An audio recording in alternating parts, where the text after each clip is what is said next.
Sarah, when people hear you bought a $1 cabin while homeless and pregnant, they probably picture some romantic fixer-upper story. What did you actually find when you first stepped onto that property? Tony, I'll never forget that moment. I'm standing there, 8 months pregnant, holding this crumpled printout from the auction site, and I'm looking at what can only be described as a wooden skeleton. No roof, rotting floorboards you could fall through, and the smell. Oh my God, the smell of raccoon droppings was overwhelming. My first thought wasn't hope or determination. It was pure panic. I'd spent my last $300 on travel and fees to get there. My car was my bedroom, and this pile of wood was supposed to be my baby's first home. But here's what I'm dying to know. What made you stay instead of just driving away? Before we jump back in, tell us where you're tuning in from. And if this story touches you, make sure you're subscribed, because tomorrow I've saved something extra special for you. Sarah, I have to say, when I first heard about your story, buying a $1 cabin while 8 months pregnant and homeless, I thought someone was pulling my leg. But here we are, and you're very real, very much here. Can you take me back to the beginning? What led you to that point where you were sleeping in your car? Tony, it's funny how life can unravel so quickly, isn't it? 6 months before I bought that cabin, I thought I had everything figured out. I was working as a freelance graphic designer, had a little apartment in Portland. Nothing fancy, but it was mine. Then my biggest client, they represented about 60% of my income, they just disappeared. Turned out the company was going under, and they owed me 3 months of payments I never saw. The timing was brutal. I was already showing maybe 4 months along, and suddenly I couldn't make rent.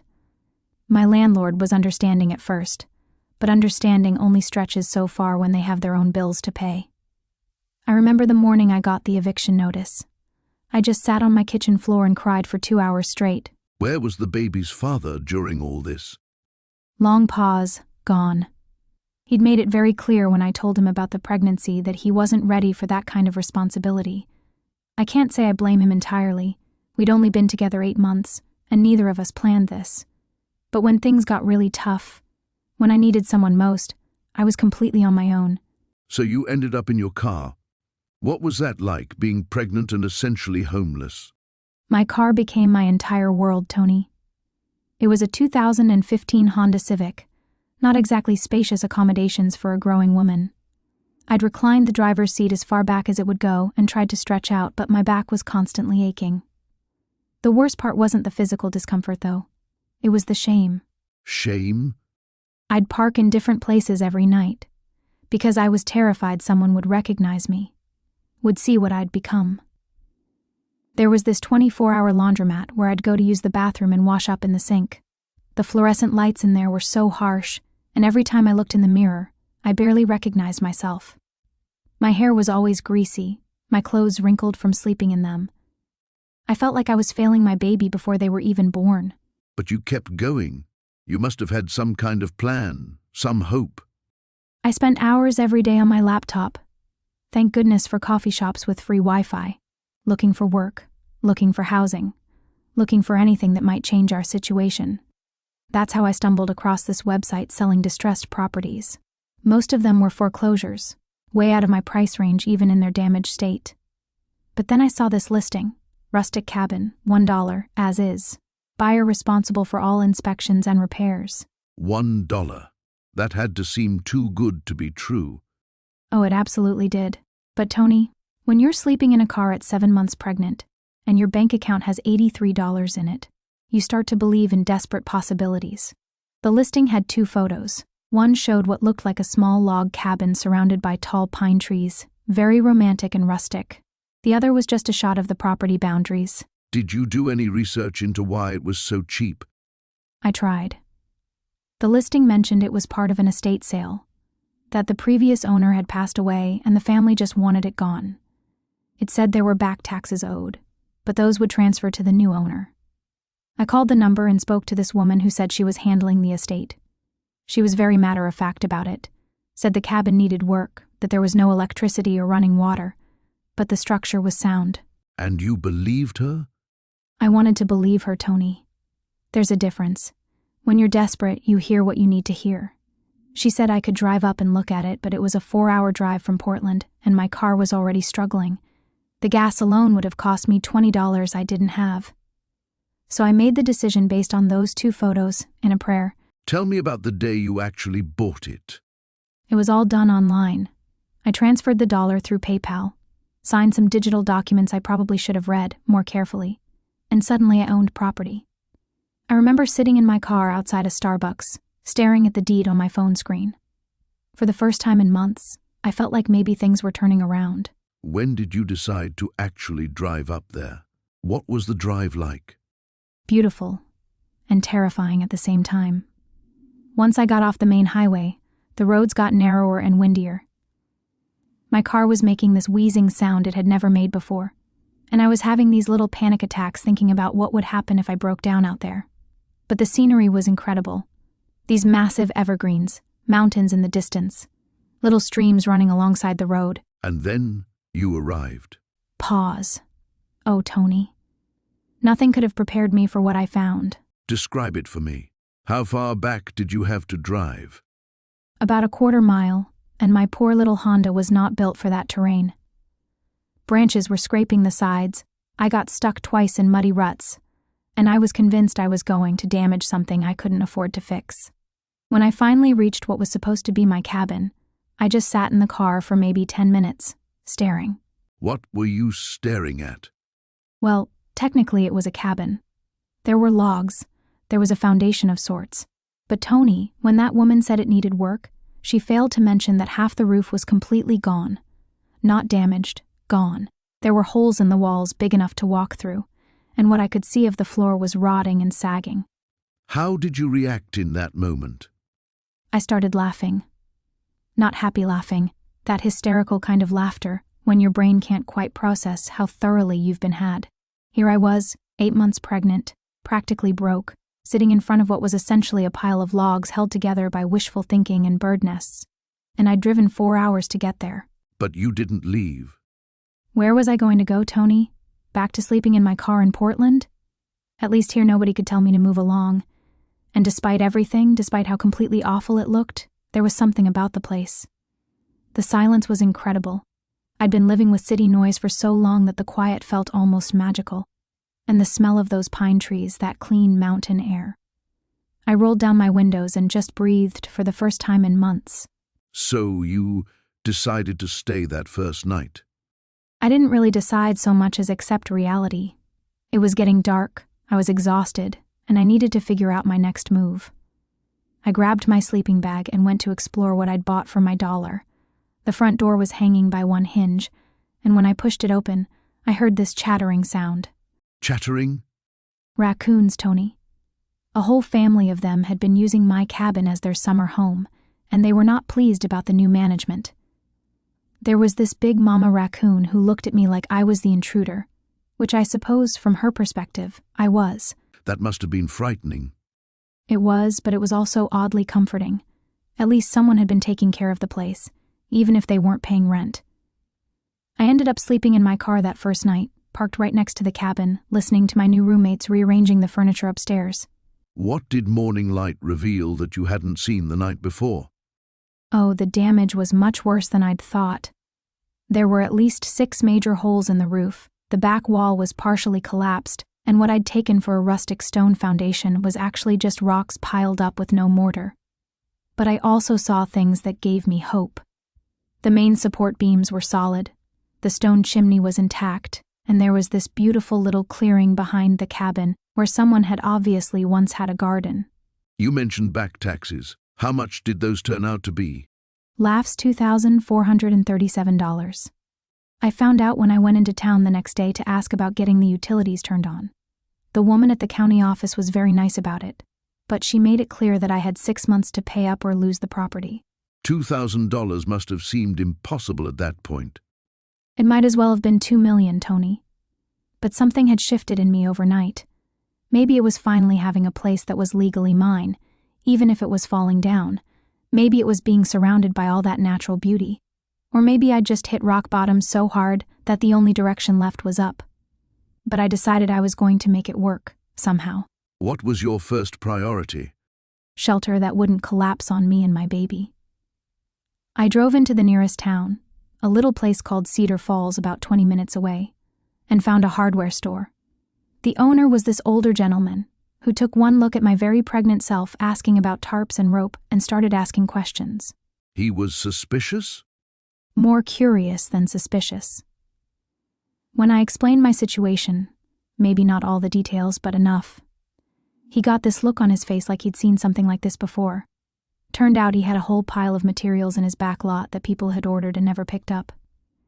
He sold me tarps, some basic tools, and lumber for about half what it should have cost. That was kind of him.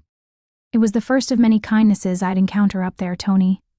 I think there's something about small mountain communities. People look out for each other in ways you don't see in the city. Or maybe they just recognized that I was trying to help myself and decided to give me a chance. So you started with basic weatherproofing? Exactly. I spent my first week there just trying to create one dry, secure room where I could sleep and eventually bring a baby. It was slow going. I'd work for an hour, then need to rest for 2, but gradually I got a section of the roof covered and patched the worst of the holes in the walls. And the raccoons? We reached an understanding. They could have the upstairs, which was completely unusable anyway, and I'd take the downstairs. I'd hear them up there every night, and honestly, their presence was reassuring. If anything dangerous came around, they'd let me know about it long before I'd notice. It sounds like you were building more than just shelter in those early days. I was building hope, Tony. For the first time since I'd lost my apartment, I was working toward something instead of just trying to survive each day. Every small improvement felt like a victory, and all around me, I could feel the land waking up to spring. The trees were budding, wildflowers were starting to bloom in that old garden space. It felt like we were all starting over together. Sarah, I want to take our listeners back to those months before you found that cabin listing. You mentioned sleeping in your car while 8 months pregnant. Help us understand what that was really like. Long pause, Tony. When people hear sleeping in a car, I think they picture maybe one rough night, like a camping trip gone wrong. But 6 months. 6 months changes you. The first week, I kept telling myself it was temporary. I'd find something. Someone would help. But after that first month, when your back aches constantly and you're running out of places to park where security won't knock on your window at 2 a.m. Where were you parking?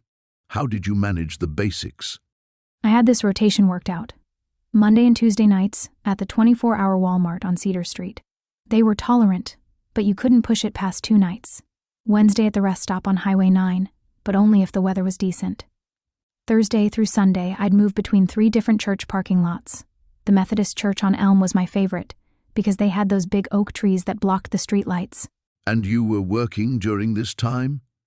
Waitressing at Denny's, 4 nights a week. The irony wasn't lost on me, Tony. Serving families their late-night meals, watching kids eat pancakes with their parents, then going out to my Honda Civic with the broken passenger seat that wouldn't recline anymore. I'd bought extra pillows from the thrift store, tried to make it comfortable. But when you're that pregnant, the physical challenges must have been overwhelming. Everything hurt. My feet were swollen, my back was screaming, and finding a bathroom in the middle of the night. You start mapping every gas station, every fast food place that stays open late. You know which ones have clean restrooms and which clerks won't give you dirty looks when you come in at 3 a.m. looking like you've been sleeping in your car, because you have been. What about showers, clean clothes? The YMCA had a day pass for $12. I could afford that maybe twice a week. Other days, it was gas station sinks and baby wipes. I kept my work uniform clean, that was priority. Had to look presentable for my shifts. I'd change in the restaurant bathroom, brush my teeth there. My manager, Carol, she knew something was up, but never asked directly. Sometimes she'd let me take home leftover soup, said the kitchen made too much. During these months, what was going through your mind about the future, about your baby? Terror, mostly. Pure terror wrapped up in this desperate kind of hope. I'd lie there at night, feeling the baby kick, and I'd whisper apologies. Here I was, supposed to be nesting, preparing a nursery, and instead I'm apologizing to my unborn child for the life I'm already failing to provide. But I also made promises, Tony. I promised that baby we'd find a way. That's when you started looking online for housing options? How did the cabin listing even cross your path? Laughs softly. I was getting desperate, expanding my search radius further and further out. Started looking at towns I'd never heard of, places 2 hours away. That's when I stumbled into those weird property auction sites. You know, the ones that advertise foreclosed land and abandoned properties. Most of it was obviously too good to be true. But when you're sleeping in a car... You were willing to take bigger risks. Exactly. I remember the night I found it. I was parked behind the library after hours, using their Wi-Fi that still worked in the parking lot. It was raining, really coming down, and water was dripping through the seal around my windshield onto my laptop. The listing was so simple. Mountain cabin, 1 bedroom, needs work, starting bid $1. What did the photos show? That's the thing, Tony. There were only 2 photos, and they were clearly taken years ago. One showed what looked like a small wooden cabin with a green metal roof, surrounded by pine trees. The other was an interior shot, just a basic room with wood walls and a window. Nothing fancy, but it looked solid. Looked like shelter. No red flags in the listing details? Oh, there were red flags if I'd been thinking clearly. Needs work could mean anything. Remote location might mean no utilities. But I was 8 months pregnant, sleeping in a car, and here was a chance to own something for potentially less than $20. The auction was ending in 6 hours. So you stayed up bidding? I set my alarm for every 30 minutes, kept checking. For the first few hours, it stayed at $1. Then around 4 a.m., someone bid $15. At 5:30, it was up to $37. My heart was pounding, Tony. $37 stood between me and homelessness. Or at least, that's how it felt. What was your final bid? $68. $68.14, to be exact. That was everything I had in my checking account, except for gas money to get to work. When I won, when that confirmation email came through, I just sat there in my car crying. Happy tears, scared tears, relief tears, all mixed together. Did you have any idea where this property actually was? The listing said Millbrook Township, which I'd never heard of. I looked it up on Google Maps that morning. 2.5 hours northeast, up in the mountains. The satellite view just showed green, lots of green, and a few scattered buildings. It looked peaceful, remote. I thought remote meant quiet, safe. A place where a baby could grow up with fresh air and space to run around. When did you decide to make the drive up there? That same day, actually. I couldn't focus on anything else. Called in sick to work, which I couldn't afford to do. But I had to see what I'd bought. Had to know if I'd just thrown away my last $68 or if I'd somehow found salvation. I filled up my gas tank, packed the few things I owned, and headed up the mountain. What were you feeling during that drive? Hope. Mostly. Dangerous, desperate hope. I kept imagining pulling up to that cabin from the photo. Maybe it needed some cleaning, some minor repairs, but it would be mine. 4 walls and a roof, legally mine. I could bring my baby home to something real, something permanent. I had no idea, Tony. No idea what I was actually driving toward. Sarah, I want to take our listeners back to that first night you spent at the cabin. Can you paint a picture of what you were walking into? Long pause. You know, Tony, I keep thinking about the smell. That's what hit me first when I pushed open what was left of the front door. It wasn't just dampness or decay. It was this thick, earthy smell mixed with something wild and musky. I didn't know it then, but that was my introduction to the raccoon family that had been living there for who knows how long. A raccoon family. That must have been quite the surprise for someone 8 months pregnant. The biggest raccoon I'd ever seen was sitting right there in what I guess had been the main room, just staring at me like I was the intruder. Which, I suppose from his perspective, I was. He had these intelligent eyes, Tony, almost like he was sizing me up, deciding whether I was worth the trouble of moving. What was going through your mind in that moment? Honestly? I started laughing. Not happy laughter, mind you. More like that sound you make when you realize the universe has played the biggest joke on you imaginable. Here I was, belly out to here, holding the deed to what the listing had called a rustic mountain retreat, and I'm having a staring contest with a raccoon who clearly had better claim to the place than I did. Tell me about the condition of the structure itself. What were you actually looking at? Pause. Well, the listing mentioned it had natural ventilation, which turned out to mean there were more holes in the walls than actual wall. The roof, what was left of it, had this beautiful pattern of blue sky showing through. I remember thinking it would be lovely for stargazing, if you ignored the fact that rain would pour right in. And you were planning to bring a newborn into this environment. That's what made it so desperate, Tony. I kept walking through these 3 tiny rooms, stepping over rotted floorboards, and trying to imagine where I could set up a crib. The back room had the most intact walls, but the floor sagged so badly I was afraid I'd fall right through to whatever was underneath. What about basic necessities? Water, electricity? There was a well outside, but I had no idea if the water was safe. The pump looked like something from the 1940s, all rusted and seized up. As for electricity, there were these old ceramic insulators still attached to the exterior wall where power lines had been decades ago. The whole place felt frozen in time, like someone had just walked away one day and never looked back. That must have felt overwhelming. What kept you from just getting back in your car and leaving? Soft laugh pride, maybe? Or maybe it was sitting down on this old tree stump outside and realizing how quiet it was. Really quiet, Tony. Not the kind of quiet you get in the city where there's always some hum of traffic or machinery. This was deep forest quiet, broken only by birds and the sound of wind through pine trees. So there was something appealing about the location itself. The land was beautiful. I'll give it that. 15 acres of mixed forest with this little clearing where the cabin sat. There were wildflowers everywhere, and I could see mountains in the distance through the trees. I kept thinking about how my baby would grow up running through those woods, breathing that clean air. But the practical realities must have been daunting. Oh, they were. I spent that first evening making lists in my head of everything that needed fixing, and the list just kept growing. New roof, new floors, walls, plumbing, electrical. I was looking at basically building a new house from scratch, and I had maybe $300 to my name. How did you even begin to prioritize what needed immediate attention? Shelter first, obviously. I found some old tarps in what might have been a shed, though it was hard to tell where the shed ended and the forest began. I managed to string them up over the least damaged corner of the main room. It wasn't much, but it would keep some of the rain off.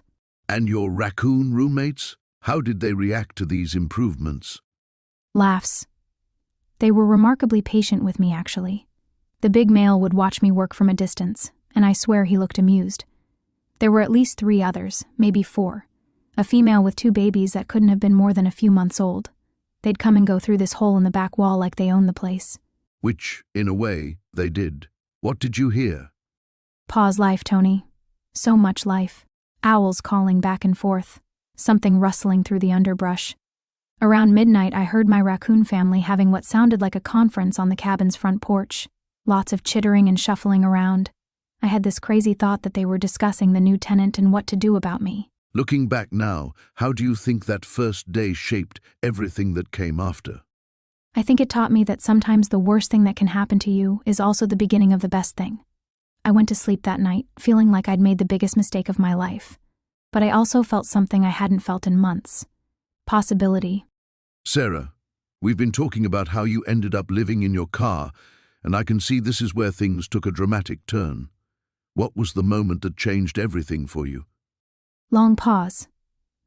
It was a Tuesday morning in late October. I'd been sleeping in that Honda Civic for almost 6 months, and I was huge, 36 weeks pregnant. I woke up to someone tapping on my window. That must have been terrifying. Who was it? A police officer. Officer Martinez, actually. Turned out to be one of the kindest people I'd ever meet. But in that moment, my heart just stopped. I'd been so careful about where I parked, rotating between different spots, trying to stay invisible. What did he say to you? He was gentle about it, which somehow made it worse. He said, "Sarah, you can't keep doing this. Someone called in a complaint about a woman living in her car, and now that it's on record, I have to do something about it." How did you respond to that? I tried to hold it together, but I just started crying. Not the quiet kind of crying, the ugly, desperate kind where you can't catch your breath. Here I was, this pregnant woman sobbing in a beat-up car at 7 in the morning, and this poor officer looked like he'd rather be anywhere else. What was going through your mind in that moment? Pure panic. I kept thinking, this is it. They're going to take my baby. I'm going to give birth in some facility and they'll decide I'm unfit and I'll lose everything. The baby was kicking like crazy, probably sensing my stress, and I remember putting my hand on my belly and just whispering, "I'm sorry, I'm so sorry." That's heartbreaking, Sarah. What did Officer Martinez do? He surprised me. Instead of writing me up or calling social services right away, he asked if I had anywhere to go. When I said no, he got quiet for a long time.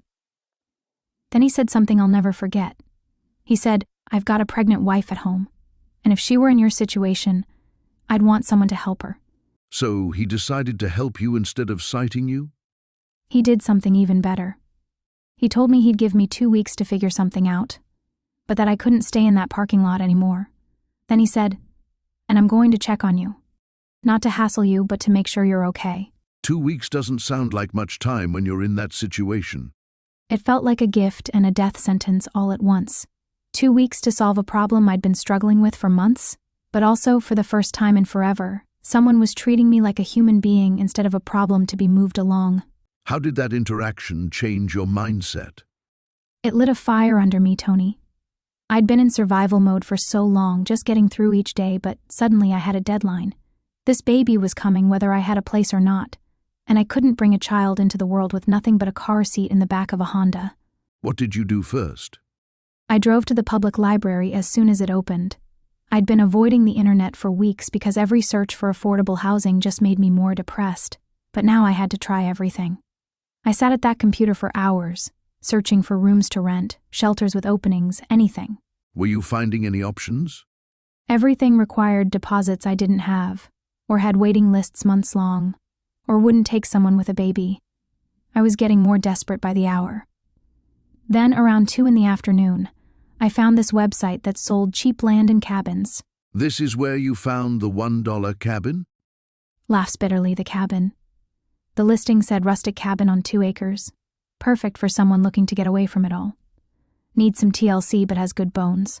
$1. Buyer takes over back taxes and fees. What made you click on something that seemed too good to be true? Desperation. Honestly. And the photos. They were obviously old and taken from very specific angles, but I could see what looked like wooden walls and a roof. In my mind, I thought, how bad could it be? I can fix things. I'm handy. Had you ever renovated anything before? I'd painted an apartment once and helped my dad build a deck when I was 16. But sitting in that library chair, 8 months pregnant and essentially homeless, I convinced myself I was practically Bob Vila. What was the total cost after taxes and fees? $1,200, which was almost everything I had left in the world. I had maybe $300 after that, and no income coming in. That's an enormous leap of faith, Sarah. What convinced you to actually do it? I called the number on the listing and talked to this gruff-sounding man named Earl. I asked him straight up, "Can someone live in this cabin?" And he said, "Well, it's got 4 walls and a roof, so I suppose they could." That was good enough for me. You didn't ask to see it first. Earl said it was a 4-hour drive away, and I didn't have gas money for a round trip. So I asked him to send more photos, and he texted me 3 pictures that showed different angles of what looked like a small log cabin. It looked rustic but solid. When did you realize you might have made a mistake? When I was driving up there with all my possessions in garbage bags, and I started seeing the area. This wasn't rustic country living. This was the middle of absolute nowhere.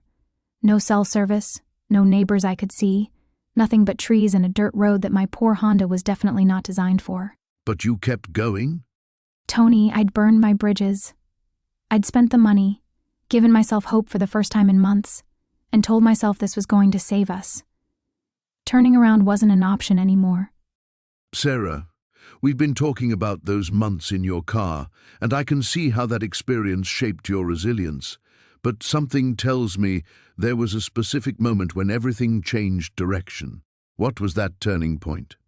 Long pause. You know, Tony, I'd been scrolling through those real estate websites for weeks. Not the fancy ones, mind you. The bottom-of-the-barrel listings where desperate people sell desperate things to other desperate people. What were you hoping to find in those listings? Honestly, a miracle. I was 8 months pregnant, living in a Honda Civic that smelled like fast food and broken dreams. My back was killing me, my ankles were swollen, and I knew I couldn't bring a baby into that car. So I kept searching, looking for anything I could afford with the $300 I had scraped together. $300 doesn't go far in real estate, even in the most remote areas. That's what I thought too. But then I saw it. This listing that made my heart skip a beat. $1. A cabin for $1 in rural Montana. I stared at that screen until my eyes watered, Tony. $1. What went through your mind when you saw that price? Laugh softly first. I thought it was a scam. Nobody sells property for $1 unless something is seriously wrong. But then I read the description. Remote mountain cabin, need some work, serious inquiries only. The photos showed this rustic little structure, surrounded by pine trees, mountains in the background. It looked like something out of a fairy tale. Did you investigate further before making any decisions? I tried to. I called the number listed and this gruff old man answered. Said his name was Earl and he'd inherited the property from his uncle. Told me he lived in Florida now, had no use for some cabin in the middle of nowhere, and just wanted it off his books. When I asked why only $1, he said the back taxes were paid up, but whoever bought it would need to handle all the legal transfer fees and any improvements. How much were those fees? $247. Plus whatever it would cost to get there and make it livable. I did the math in my head, Tony. Even if I spent every penny I had, I'd still have about $50 left over. $50 and a roof over my head when my baby came. So, you decided to buy it sight unseen? Not immediately. I sat in that car for 3 hours, feeling the baby kick, watching other homeless folks shuffle past the parking lot where I'd been camping. I called Earl back and asked him to be honest with me. I told him I was pregnant, nearly broke, and this wasn't some adventure for me. This was life or death. What did he tell you? Pause. He was quiet for a long time. Then he said, Sarah, I'm going to be straight with you. That cabin hasn't been lived in for 15 years. It's going to need work. But the land is good, the deed is clear, and if you're willing to put in the effort, it could be something. He also said if I got there and it was completely uninhabitable, he'd refund my money. That must have felt like a lifeline. It felt like Providence, Tony. Here was this stranger offering me hope when I had nowhere else to turn. I sent him the money that night through one of those wire transfer services. Within a week, I had a deed in my hands and an address in Montana. How did it feel to actually hold that deed? Voice breaking slightly like I could breathe again. For the first time in months, I owned something. I had a place to go. When people asked where I lived, I wouldn't have to make up some story or avoid the question. I had an address. When did you decide to make the drive to Montana? 2 days after I got the deed. I was having those practice contractions, and I knew the baby could come any time. I packed everything I owned, which wasn't much, filled up my gas tank, and started driving west. I remember calling my sister to tell her I was moving to Montana, and she thought I'd lost my mind. Had you told her about the car situation? No, Tony. I was too ashamed. So when I said I'd bought a cabin in Montana for practically nothing, she just assumed I'd made some brilliant investment. I didn't have the heart to tell her I was gambling my last $300 on a photograph and a stranger's word. So you drove across the country, pregnant and alone, toward a property you'd never seen. Pause toward what I hoped would be salvation. Sarah, I have to ask about something that's been on my mind since you mentioned the raccoons. How did you handle the loneliness during those first few weeks? Here you were, heavily pregnant, in this broken-down cabin with no real human contact. Long pause. You know, Tony, that's probably the hardest part I haven't really talked about yet. The silence was deafening. I'd spent 6 months in my car hearing traffic, people walking by, life happening around me. Suddenly, I'm in the middle of nowhere with just the wind and those raccoons chittering at night. Did you question your decision? That $1,000 leap of faith must have felt pretty shaky in those quiet moments. Every single day. I'd sit on that broken porch step, rubbing my belly, talking to my baby about whether Mommy had completely lost her mind. There were nights I'd start the car just to drive back to the city, back to the familiar misery of sleeping in parking lots. But you stayed. What kept you there? Pause, stubbornness, maybe? Or maybe it was the first morning I woke up and saw deer grazing right outside where the front wall should have been. My baby kicked, like she was saying hello to them. I thought, well, at least she'll have nature even if I can't give her anything else. You keep saying she. Did you know you were having a girl? No, I always felt it was a girl. Call it mother's intuition. I'd name every creature I saw after women I admired. The raccoons became Eleanor, Rosa, and Maya. The deer was Oprah because she had this regal way of looking at me like she was dispensing wisdom. Chuckles. I love that. So you were building your own community, even if it was just you and the wildlife at first. Exactly. But Tony, I need to be honest about something. There were days I didn't eat because I was saving every scrap for after the baby came.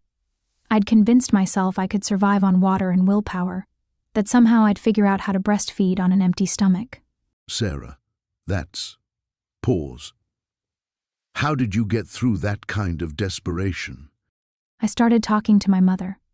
She'd been gone for 3 years, but I'd sit in that cabin and just have full conversations with her. About how scared I was, how I didn't know the first thing about being a mother, how I was probably going to mess this up spectacularly. What do you think she would have said? Voice softening. She would have told me that being scared meant I cared. That every good mother doubts herself. She would have said I was stronger than I knew, even though I felt like tissue paper in a hurricane. It sounds like those conversations gave you something to hold on to. They did, but they also made me realize something else. I was so focused on just surviving until the baby came that I hadn't thought about what happens after.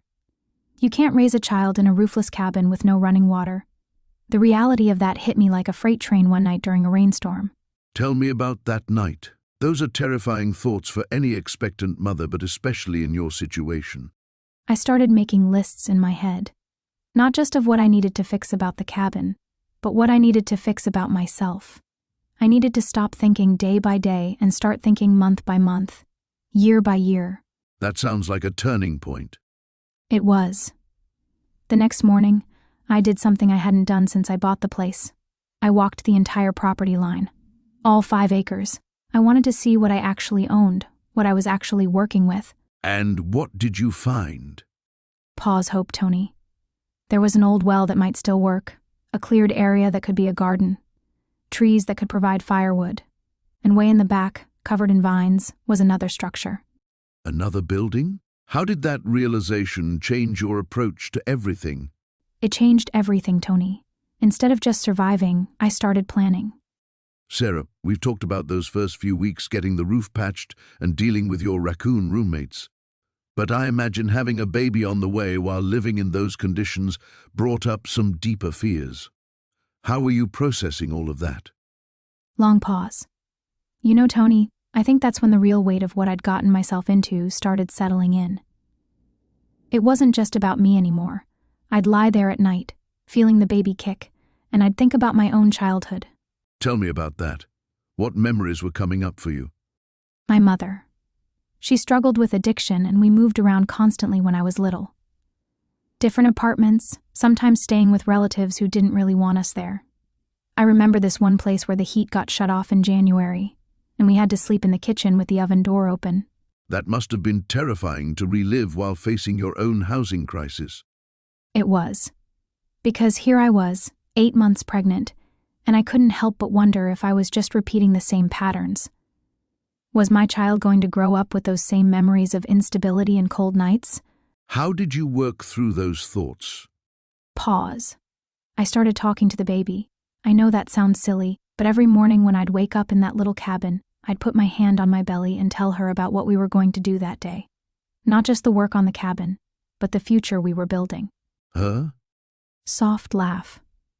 I had this feeling it was a girl. Call it mother's intuition. I'd tell her about how we were going to have a garden where she could pick strawberries, and how we'd sit on the porch I was planning to build and watch the sunset together. It sounds like you were creating hope for both of you. Exactly. But there were days when the fear would creep back in. Like when I realized I still didn't have a way to get to the hospital when labor started. My phone barely got signal out there, and my car was on its last legs. That's a legitimate concern. How did you address it? That's actually when I met Betty. She lived about a mile down the road, and I'd seen her mailbox but never the house because of all the trees. One day I was walking, trying to get some exercise, and I heard someone calling out, What was she like? Pause, picture a woman in her 70s, who looks like she could arm wrestle a bear and win. She was out in her garden, wearing overalls and a sun hat that had seen better decades. She waved me over like we'd been neighbors for years. Did you tell her about your situation? Not right away. I was still pretty guarded about letting people know how precarious things were. But Betty, she has this way of asking questions that doesn't feel intrusive. Before I knew it, I was telling her about the cabin, about the baby coming, about not having family nearby. How did she respond? She listened. Really listened. Then she said something I'll never forget. She said, "Honey, I've been delivering babies since before you were born. My grandmother was a midwife, and she taught me everything she knew. If that baby decides to come before you can get to town, you just holler." That must have been an enormous relief. Voice catching slightly. It was the first time in months that I felt like someone had my back. But more than that, it made me realize I'd been so focused on what I didn't have that I wasn't seeing what was right there. What do you mean by that? This community. These people who lived out here by choice, who understood what it meant to be self-sufficient, but also knew when to reach out. Betty invited me for dinner that night, and I met her husband Frank. They'd been living off the grid for 30 years. What was that like, seeing how they lived? Eye-opening. Their place wasn't fancy, but it was solid. Solar panels, a vegetable garden that could feed a small army rain collection system. They'd built something sustainable. Something that would last. It made me realize my little cabin wasn't just about having a roof over our heads. What was it about then? Pause. It was about creating a foundation, not just a physical one, but something deeper. A place where my daughter could grow up understanding that you don't need much to have everything that matters. It sounds like your perspective was shifting. It was. And just in time, because at my next doctor's appointment, they told me the baby had dropped. I had maybe 2 weeks before she'd arrive. Sarah, we've talked about the physical challenges of rebuilding that cabin, but I imagine there were deeper struggles happening during those months. What was going through your mind as you worked on that property? Long pause. You know, Tony, I kept thinking about my own mother. She died when I was 16, and I never really had the chance to ask her how she knew what kind of mother to be. Here I was, about to have a baby, living in what was essentially ruins, and I felt so disconnected from any sense of legacy or guidance. That's a profound weight to carry, especially while pregnant and in such uncertain circumstances. Did working on the cabin become a way to process some of those feelings? It did, actually. Every board I replaced, every small repair I managed to complete, it felt like I was building something more than just shelter. I was creating proof that I could provide, that I could be the kind of mother who doesn't give up.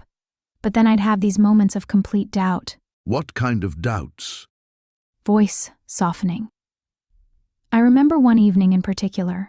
I was about 7 months along by then, sitting on what was left of the front porch, and I just started crying.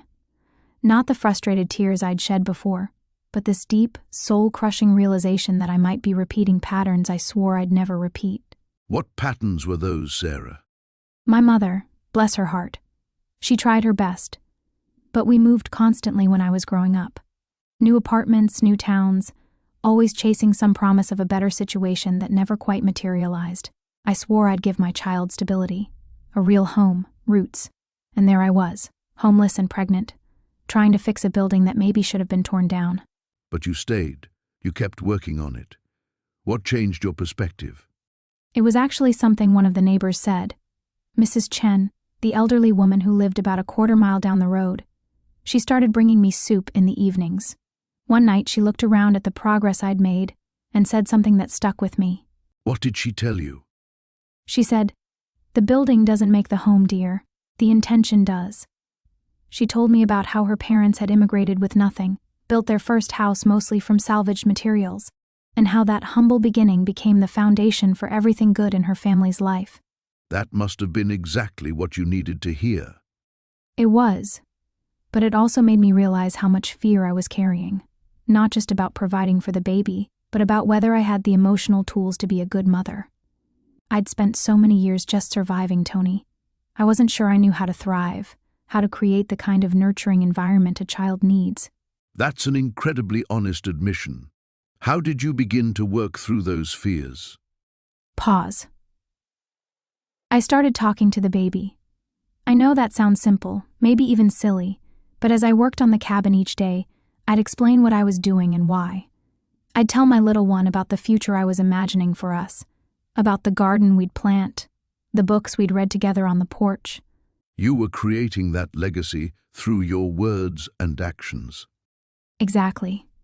And slowly I began to understand that my mother's constant moving wasn't really about instability. She was searching for something better for us, just like I was. The difference was, I had found my place to stop searching. This little piece of land, broken as it was, felt like home in a way nowhere else ever had. Was there a particular moment when you knew you'd made the right choice? Thoughtful pause, yes, actually. It was about 3 weeks before the baby was born. I'd managed to get the roof completely repaired and had installed a wood-burning stove. The first night I could actually sleep inside instead of in my car. I woke up in the middle of the night and just listened. What did you hear? Silence. Not the kind of silence that feels empty, but the kind that feels full of possibility. I could hear the wind in the trees I was slowly learning to identify, some night birds I'd grown fond of, and for the first time in months, I felt truly safe. Not just physically safe, but emotionally safe. That's beautiful, Sarah. Did that sense of safety extend to how you felt about becoming a mother? It did. Lying there that night, I realized that I'd been so focused on what I didn't have, what I didn't know, what I might do wrong, that I'd forgotten to acknowledge what I did have. I had determination, resourcefulness, and most importantly, I had love. An enormous amount of love for this child I hadn't even met yet. Sometimes the most important realizations come in quiet moments like that. The next morning, I did something I hadn't done since buying the place. I called my aunt, my mother's sister, who I'd lost touch with years earlier. I needed to connect with someone who knew my mother, who could tell me more about her struggles and her hopes. How did that conversation go? Voice warming. It was healing in ways I didn't expect. My aunt told me stories about my mother that I'd never heard. How she'd saved every penny to buy me books. How she'd research every new town to find the best schools. How she'd lie awake at night planning ways to make our small apartments feel special and welcoming. So, your mother was building a different kind of home for you. She was. And suddenly I understood that what I was doing with the cabin wasn't so different. I was taking something broken and making it beautiful, creating stability from chaos. My mother would have been proud of what I was building, not just the physical structure, but the strength I was discovering in myself. Did that realization change how you approached the final weeks before the birth? Completely. Instead of working frantically, driven by fear, I started working with intention and joy. I painted the nursery area a soft yellow, not because I had to, but because I wanted to. I planted herbs in old coffee cans, because I wanted my child to grow up understanding where food comes from. Every choice became deliberate, rather than desperate. It sounds like you were finally building the life you wanted, rather than just escaping the life you didn't want. Pause. That's exactly right, Tony. And for the first time since I'd found out I was pregnant, I felt excited rather than terrified about holding my baby. I knew that whatever challenges lay ahead, we'd face them in a place that was truly ours, surrounded by the kind of peace and beauty that can't be bought, only created. What a transformation. From sleeping in your car to sleeping peacefully in your own home, ready to welcome new life. And the most amazing part was realizing that the home had been there all along, waiting. It just needed someone willing to see its potential and put in the work to bring it to life. Just like I needed someone, even if it was just me, to see my potential as a mother. Sarah, we've talked about the physical challenges of transforming that cabin, but I'm curious about something deeper. When you were lying there at night, listening to those raccoons scurrying around above you, what were you thinking about? That must have been painful, carrying those memories while you were pregnant and essentially homeless yourself. It was crushing, Tony. I'd touch my belly and wonder if I was dooming my daughter to the same cycle. My mother worked 3 jobs and still couldn't make ends meet. She'd come home exhausted, and I'd see this look in her eyes like she was drowning. I was terrified of becoming that person. Did you ever consider that maybe your mother was doing the best she could with what she had? Pause, It took being in that broken-down cabin to understand that. When you're a child, you don't see the impossible choices adults have to make. You just see what you don't have. My mother kept us fed, kept us together, never gave up. But at the time, all I saw was the instability. And here you were, 8 months pregnant, making what some people would call an impossible choice yourself. How did that change your perspective? Tell me about the moment that shift happened for you. It was about 3 weeks into living there. I was trying to patch a hole in the wall with cardboard and duct tape, and my back was aching something fierce. I started crying, not just from the pain but from this overwhelming feeling that I was failing before I even started. And then I heard myself saying out loud, "I'm sorry, Mom, I get it now." What did you get? That love isn't about providing perfection. It's about providing presence, persistence, protection. My mother may not have given me a fancy house, but she gave me the blueprint for surviving when everything falls apart. She taught me that home isn't a building. It's the determination to keep going when quitting would be easier. Completely. Instead of seeing every broken board as evidence of my failure, I started seeing it as an opportunity to build something stronger.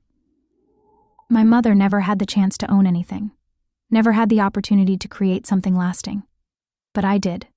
This rotting cabin wasn't just shelter for my baby. It was my chance to break a cycle. You mentioned your daughter earlier. Were you hoping for a girl? Soft laugh. I didn't just hope. I knew. Call it mother's intuition or wishful thinking, but I knew I was carrying a daughter. And I knew I wanted her to grow up understanding that women can build their own foundations, literally and figuratively. What kind of legacy were you hoping to create for her? I wanted her to know that when life hands you something broken, you don't have to accept it as broken forever. That even when you're alone and scared, and everyone thinks you're crazy, you can still create something beautiful. I wanted to show her that being knocked down isn't the same as being defeated.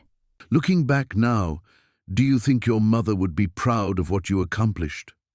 Voice trembling slightly. I think she'd be amazed. She spent her whole life renting other people's dreams, always one missed paycheck away from disaster. I think she'd be proud that her granddaughter's first home was something we owned, something we built with our own hands. Even if it started as a $1 shack with raccoons in the roof? Especially because it started that way, Tony. My mother understood that dignity isn't about where you start. It's about refusing to stay there. She would have loved seeing me turn that mess into something solid, something permanent, something that couldn't be taken away by a landlord or a missed payment. It sounds like in rebuilding that cabin, you were also rebuilding your relationship with your mother's memory. That's exactly what happened. Every nail I hammered, every board I replaced, I was honoring her struggle and her strength. I was finishing something she started but never got to complete. Sarah, we've talked about those early days, the struggle, finding your footing, but I have a feeling there's something you haven't told me yet. Something that changed everything. Long pause. You're perceptive, Tony. There is something.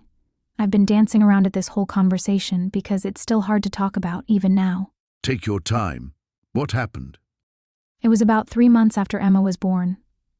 I'd been so focused on just surviving, on making that cabin livable, that I hadn't really looked into the property records.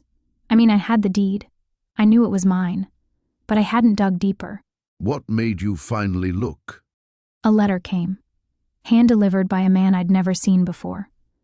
He was probably in his 70s, well-dressed, driving a nice car. He knocked on my door one morning and just handed me this envelope. That must have been terrifying. What did the letter say? It was from a law firm in the city. The letter explained that my little cabin, my $1 purchase, was sitting on land that had been in dispute for over 40 years. And this man, the one who delivered it, was the rightful heir to the entire 50-acre plot. I did. I sat on that makeshift porch, holding Emma, and I just cried. Here I'd put everything into this place. All my hope, all my energy. I'd finally felt like we had a home, and now it was being taken away. What did you do? I called the number on the letter, asked to speak to this heir, this man who'd delivered it. His name was Robert. He agreed to come back the next day to talk. That was brave of you, Sarah. I didn't feel brave. I felt desperate. But when Robert came back, something unexpected happened. He didn't want to kick us out. He wanted to apologize. Apologize? For what? For his father. Apparently, Robert's father had been selling off pieces of this disputed land for decades, knowing full well he didn't have clear title to it. Taking money from desperate people and leaving them with worthless deeds. So, your dollar cabin? Was essentially a scam, yes. But Robert had spent years trying to track down everyone his father had swindled. He'd been buying back their fraudulent deeds with his own money, trying to make things right. And he found you? He found me. But here's the thing, Tony. When he saw what I'd done with the place, how I'd transformed it, how the community had rallied around us, he couldn't bring himself to just hand me a check and send me away. What did he propose? A partnership. He said the land had been sitting empty for 40 years because of all the legal disputes. Nobody could develop it, nobody could use it. But seeing what I'd accomplished in just a few months, he had an idea. Which was? He wanted to create something permanent. A place where other people in situations like mine could come and rebuild. Not just a homeless shelter, but a real community where people could stay as long as they needed, learn skills, get back on their feet. And your cabin would be the heart of it. Exactly. Robert had the land and the resources. I had the vision and the experience. Together, we could create something that would help hundreds of families over the years. So everything you'd been through, all that struggle, it was leading to this moment. You were building hope for others. We were building a model. Proof that people just need a chance, just need someone to believe in them. Robert said watching me turn that falling down shack into a home reminded him that land isn't valuable because of what's on it, but because of what people can create when they have the opportunity. That's beautiful, Sarah. So this partnership, it's still ongoing? 5 years now. We've helped 37 families transition from homelessness to stability. Emma's growing up surrounded by this incredible community of people who understand that sometimes life knocks you down. But that doesn't mean you stay down. Your story went from buying a cabin to creating a movement. Sometimes the best things come from the worst circumstances, Tony. You just have to be willing to see the possibility. Long pause. Oh, Tony, that's the part of the story that still gives me chills. About 3 months after Emma was born, when I was finally getting the cabin livable, this elderly woman showed up at my door. A stranger just appeared? Not exactly a stranger, as it turned out. She introduced herself as Margaret, and she said she'd been watching me from a distance. Tony, this woman was the original owner of the property. Wait, so she was the one who sold it to you? No, that's just it. Her grandson had put it up for sale without telling her. She'd been in the hospital for months, and when she got out, she discovered he'd sold her childhood home online for practically nothing. That must have been devastating for her. You'd think so, wouldn't you? But Tony, when she saw what I'd done with the place, when she met Emma and heard our story, she started crying. Not sad tears, but tears of joy. What did she tell you? She said she'd been praying for years that someone would bring life back to that land. Her parents had built that cabin in 1952, and she'd grown up there. She told me she'd been heartbroken thinking it would just rot away after she died. So she wasn't angry about the sale? Just the opposite. She said watching me rebuild it, seeing Emma take her first steps in the same yard where Margaret had learned to walk, it felt like the land had found its purpose again. That's remarkable, Sarah. Tony, here's the part that changed everything. She told me she'd been coming by every few weeks, leaving little things. The toolbox I found in the shed, some of the lumber that mysteriously appeared, even fixing the well pump one night. She was your guardian angel. She became like a grandmother to Emma and a mother to me. And when she passed last year, she left the property to us officially.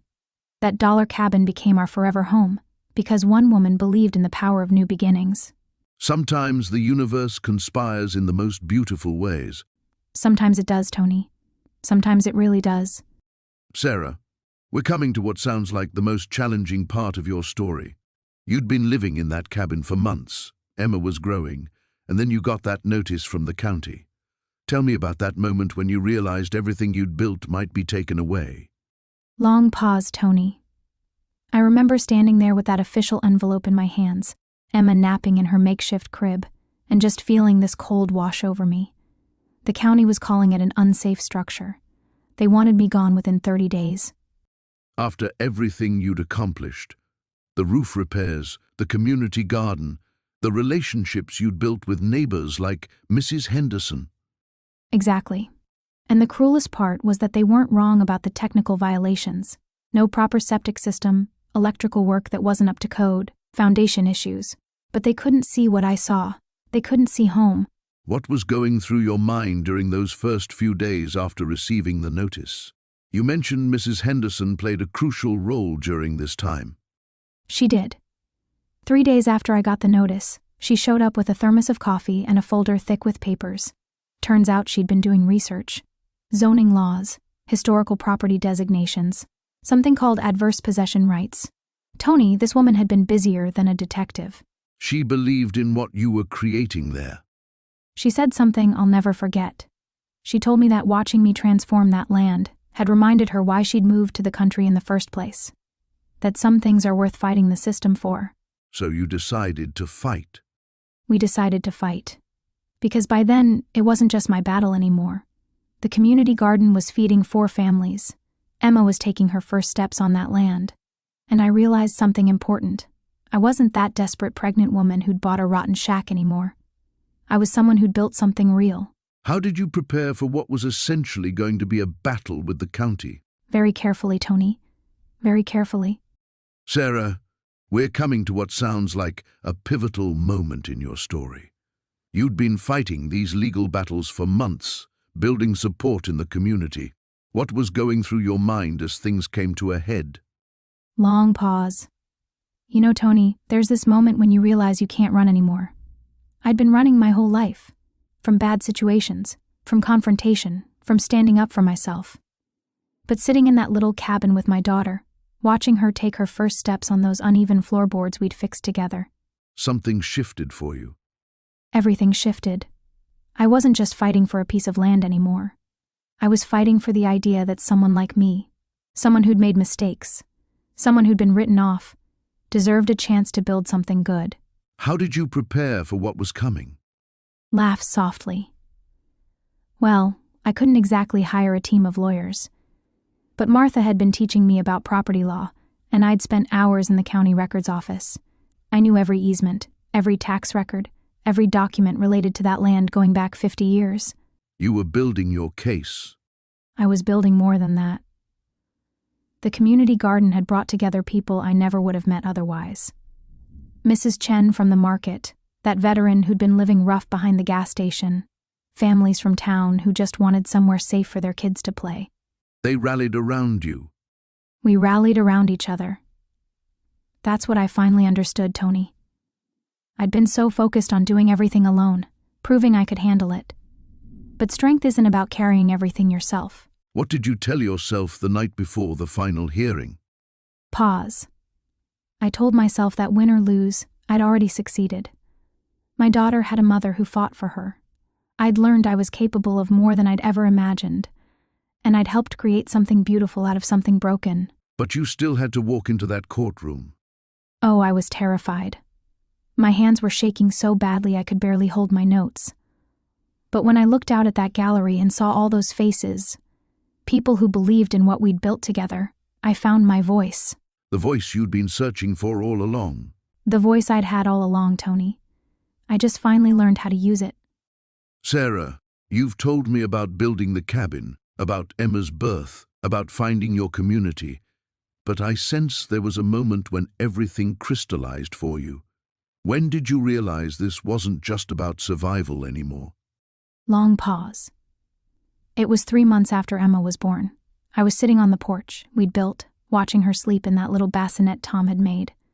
The sun was coming through the trees just right, and I could hear my neighbors working in their gardens down the hill. What went through your mind in that moment? I started crying, Tony. Not from sadness or exhaustion like I had so many times before. These were different tears. I realized I wasn't the same person who'd bought that dollar cabin. How so? The woman who clicked that purchase button was desperate and scared. She was running from everything that had gone wrong. But sitting there, holding my daughter, I understood I wasn't running anymore. I was building. Building more than just a home. Exactly. I was building a life I'd never imagined I could have. Not just for Emma, but for myself.